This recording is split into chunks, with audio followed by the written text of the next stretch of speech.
মুরব্বী বৈশা দোয়া করতেছে। আল্লাহু আকবার। হযরত ওমর রাদিয়াল্লাহু তাআলা আনহু আস্তে আস্তে মুরব্বীর পিছনে গিয়া দাঁড়াইছে। মুরব্বী টের পায় নাই। মুরব্বী দোয়া এখনো করতেছে, আল্লাহ মাওলারি তোমার দরবার ছাড়া আমার আর কোনো দরবার নাই। জীবনভর শুধু গুনাহ আর গুনাই করছি, বৃদ্ধ বয়সে তোমার দরবারে ফিরাইছি। আল্লাহ তুমি যদি আমারে ফিরায় দাও, আমি কার দরজায় যাইব? কোনো দরজা তো আমার নাই।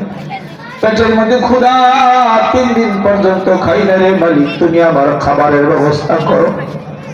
আর আল্লাহ আমার পরনে বস্ত্র নাই, বস্ত্রের ব্যবস্থা করো।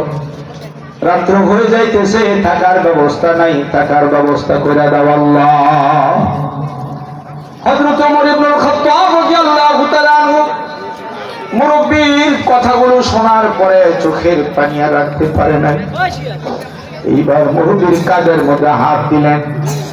হাত দিয়া বলতেছেন, মুরব্বি আর দেওয়ার প্রয়োজন নাই।